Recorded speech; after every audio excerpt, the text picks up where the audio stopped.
Hi everybody, welcome to another Media Beast video. In this clip I'll show you how to bypass ad blocker detection on websites. Probably a lot of you know what I mean by this, but I'm going to give you a quick demo here. Here's an example of a video I was watching earlier. Dubstreams.com, you can watch the first couple of seconds, sometimes it's a bit longer, but sooner or later this screen will pop up. And it's not only this website, it's hundreds and hundreds of websites that will do this. Luckily for you guys, I'm going to show you how you can resolve this issue for free in about 2 minutes flat. Okay, let's open up another tab and we'll go to Google. All you need to search for is REEK AdBlock Killer. The top result here is GitHub site. Click on GitHub, and you don't need to worry about any of these things, but scroll down until you find the instructions. We're going to be installing an extension called Tamper Monkey. It's available for quite a few browsers, but I'm using Chrome. Click on the Add to Chrome button and Add Extension. And a new tab opens up confirming that you've now installed it. Come back to GitHub because there's still a couple of things we need to do.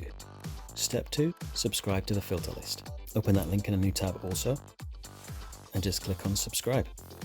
Confirm that you want to use this particular filter list, and this is up to you. You can leave that ticked if you want to allow the acceptable ads. I'm not going to, so I'm going to untick it, and I don't want to take a survey. Back to GitHub. Step 3, install the user script. Again, there are other sources available there, but I'm going to use the GitHub one. And I'm just going to click the install button. When it closes, job is done. Now if I quickly copy the URL from the website I was just using to stream that game, close your browser entirely and reopen. Paste that link back into the address bar.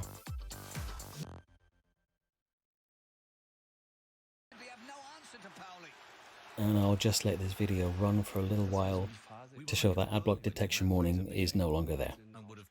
This may not work on 100% of sites, but it's going to take out a big chunk of them for you.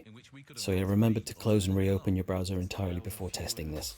And all of the links and the URLs that you're going to need to install this yourself are in the description for this video. If you found the video helpful, please give me a like, a thumbs up, and subscribe to the Media Beast channel for future helpful videos.